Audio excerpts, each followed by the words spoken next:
Today I'm going to show you some new coloured stains from PaperArtsy called Infusions.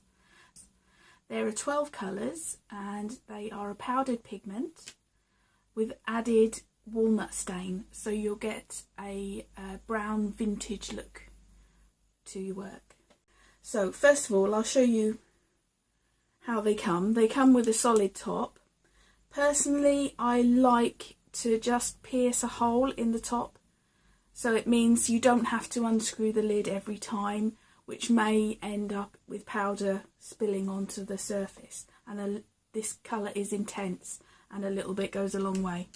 So I shall just take this lid off. You can see there's a little bit there.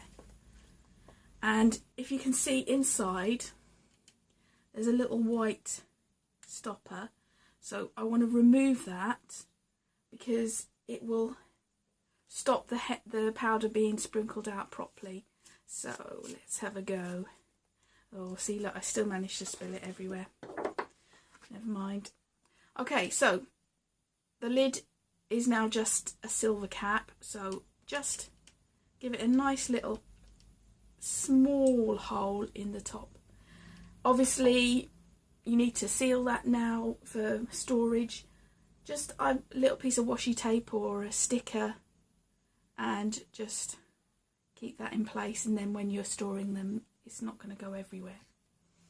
Right, the way to use them, I've been having a little play with these, and what I've found is if you just sprinkle the powder onto the surface, when you then go to spray, the spray pushes the powder out, so you end up with more mess. So the easiest thing to do is just to spray the water first. You can see tiny little bit of the powder is already on there, and a little bit does go a long way because you couldn't even see that. So what you do, sprinkle it like a bit of salt, and look at that, isn't that amazing? You've got some gorgeous colours going on. Now I don't know if you can see, but the oranges come out really bright, but in there is some brown. The longer that you leave the brown, the more it will become dominant. So if you like that look now, heat it and stop the brown from taking over. So the nice thing about this product is it's all in one. If you want it to be more vintage, you simply leave the water on it to dissolve the walnut stain, and it will come to the forefront. I like the fact that you can, to some extent, control what you're going to get. So that's the first, that's just one of the colours. That colour was called Orange County. So I'm going to go on to another. So what I'm going to do is I'm going to re-wet it. Obviously this will reactivate it, because like I said, it's water based and it's totally movable, so it will move every time you add water. So we'll add another little colour here. Look at that, it's gorgeous. And again, you can heat it at any time. If it's starting to get a little bit out of control, just with the tissue you can just mop up. This will also knock back the brightness of the colour. I don't know if you can see that, but you can tell it's sort of taking it back. It's not as bright. I quite like that.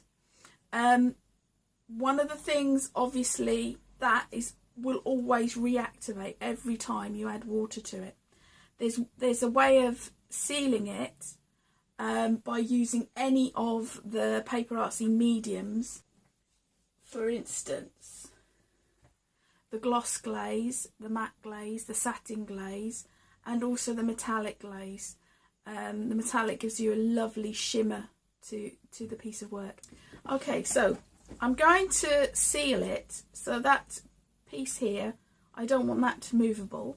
So I'm going to use the gloss glaze.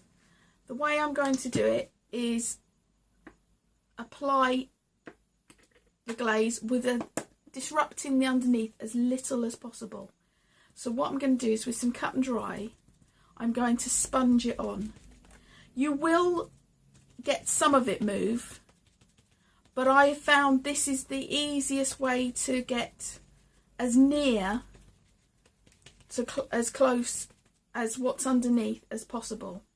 So you can still see you've got all of that kind of look going on. It's best not to overplay with it. Obviously secondary layers can be added, and then obviously that won't move now because the glaze will have sealed it.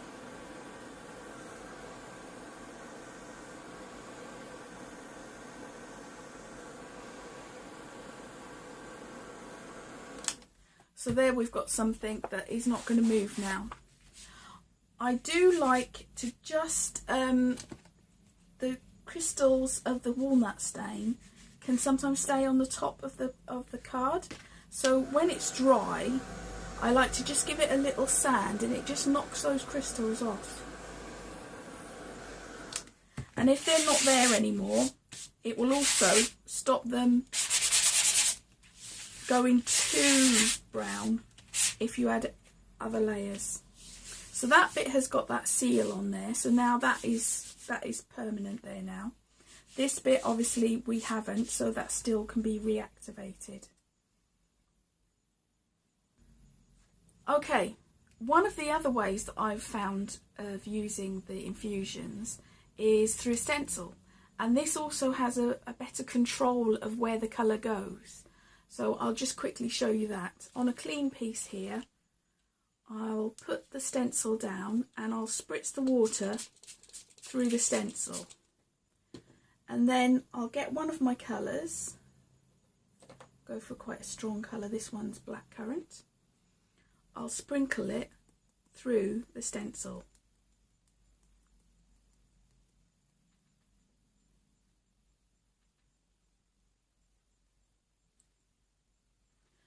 And maybe we'll go for a different colour at the top.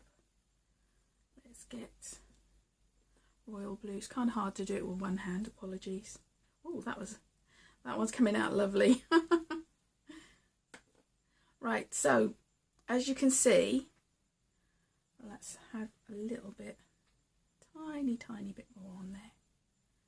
There we go.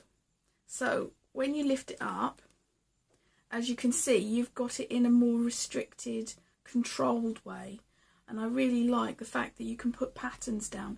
Obviously this is going to work better with a bold pattern than something very fiddly. That's not wasted, because what we can do is, I've just got some card here, flip it over and press it down. This is great if you've got a journal by your side and, you know, always making pages for art journals. I like to put the background down first, and then, you know, you've got half the work pages already done for you, and put them on the pages. But you get some lovely, I mean, I love the colours going on there. Fantastic. A little bit more water. I mean, they just react beautifully. You just don't know what you're going to get. It just does never look like what you expect it to look like.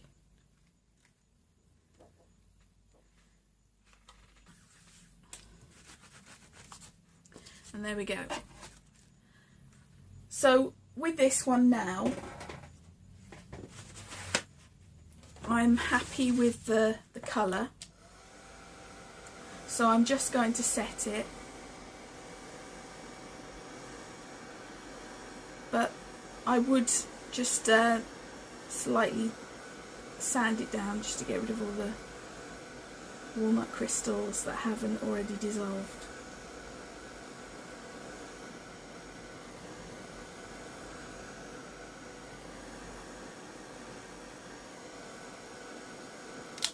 I'll quickly move on because there was one other thing that I wanted to show, and that is they do make a really lovely watercolour of their own. So I'll just take a nice big fat brush here, spray the water next to it but not on top, because obviously, like I said, it'll go intense colour. But like I said, that is the blackcurrant, and if you can see, the blackcurrant has that purple tone, but mixed, because you're completely mixing it, mixed in with that walnut stain, you get a lovely vintage colour. So if you like your more subtle hues of colour, this is definitely the stuff to go for. If, like I said, if you want that more permanent, the easiest thing to do is mix the glaze into the powder. Let's try another colour this time.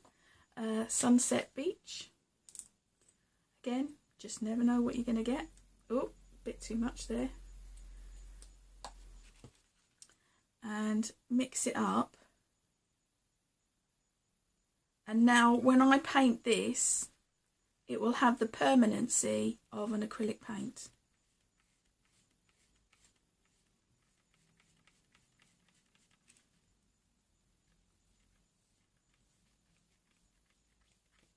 So that one will not move. If I just set that a minute, I will show you. On some papers I have found, it depends what paper you use. I was using cartridge paper just as a test, and the cartridge paper, it pretty much wasn't moving anyway, so it was set into the paper. I think it depends if your paper is the kind to sort of suck the colour into the paper, or whether it just sits on top. So I'm going to try this here, and just, if I can just get a squirt out of it. There we go. We can do that distress ink style, but if I do it over the top of the one with the